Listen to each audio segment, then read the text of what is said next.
Well, after a good win over the Minnesota Vikings last week, the Washington Redskins hype train is back on the tracks. And this weekend it pulls into New York, where the Redskins are going to face their NFC East division rival New York Giants. The Giants are coming off maybe the most impressive win any team in the NFL has had yet this year. They beat the San Francisco 49ers on the road 26-3 last week. Coming into that game, a lot of people had pegged the 49ers the best team in the NFL, even though they had lost a game and Houston and Atlanta were undefeated. After last weekend, it's hard right now to name a best team in the league. Obviously, it's not San Francisco after that game last week. Tough to call Houston the best team in the league now either, after they give up 42 points to the Green Bay Packers. Atlanta's the lone remaining undefeated team, but the Atlanta team that I saw play the Oakland Raiders on Sunday did not look like the best team in the NFL.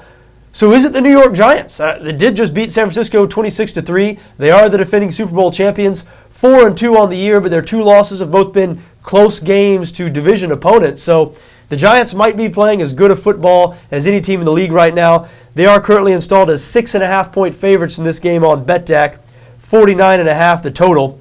Now the Redskins beat the Giants twice last year. Remember, Washington only won 5 games all of last season. 2 of those wins were against the New York Giants. So there's a line of thinking here that maybe Washington just matches up well with the Giants, and the fact that the Redskins are improved this year on offense with Robert Griffin III, well, maybe the wrong team's favored in this game. I do not subscribe to that line of thinking. I think it's time we take 2 steps back on this Washington Redskins team and evaluate what they really are. And I hate to be the guy, it seems as though all year I'm throwing a bucket of cold water over the Washington Redskins and Robert Griffin III. I've been in that position a lot. I know I've bet against the Redskins a couple of times this year.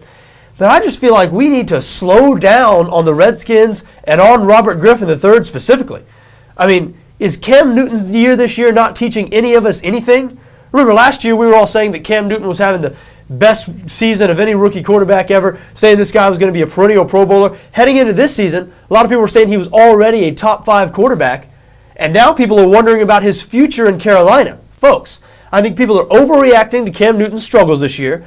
People are also most definitely overreacting to Robert Griffin's early success. This guy is a rookie who is going to have trouble in the NFL. He's going to have bumps in the NFL, just like every other quarterback. Now, that doesn't mean he won't eventually develop into a top 5 type quarterback, but he's certainly not there yet. And here I am yesterday watching ESPN, watching NFL Live, Mark Schlereth or Marcellus Wiley, whatever guys they have there. They're talking about Robert Griffin III, all the ways he's better than Michael Vick, throws it better than Michael Vick, runs it more and better than Michael Vick. They said that Michael Vick is an athlete playing quarterback and Robert Griffin III is a quarterback playing athlete. Whoa, whoa, whoa. Or excuse me, is a quarterback who is also an athlete.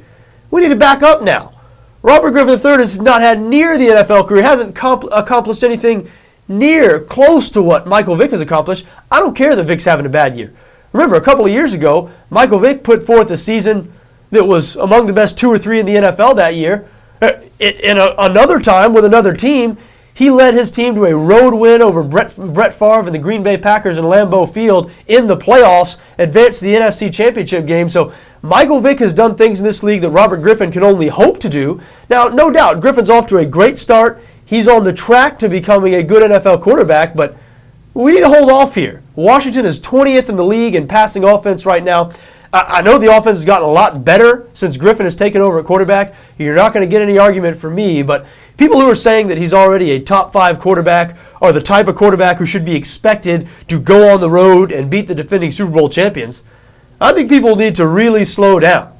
And this reminds me of after week 1 when the Redskins went on the road and beat the New Orleans Saints.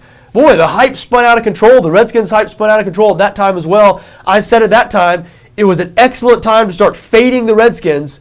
You know, buy low, sell high. That was an excellent sell high opportunity with the Washington Redskins. And sure enough, the Redskins were favored in their next 2 games after beating the New Orleans Saints, and they lost both games. I think we have a similar situation here in this game, and there's been some Redskin movement in this game in Vegas. Line out in Vegas opened at Giants -7, has moved all the way to 5.5 in some places, so there's some Redskins love out there. I think the thinking is that they beat the Giants twice last year, so they match up well with the Giants. And with Robert Griffin III, 7 might be too many points, or 6.5 what it is on BETDAQ, might be too many points to be given the Washington Redskins. But let's look at this a little closer now. Washington is dead last in the league in pass defense. 32 out of 32 teams. We know what kind of passing offense the New York Giants have. They're passing for 290 yards a game. That's fifth in the NFL. Okay, with the type of football the Giants are playing right now, I do not see them losing to Washington in this game. I understand that, 6.5 is a lot of points. The Redskins are playing some good football. They have some confidence coming into this game.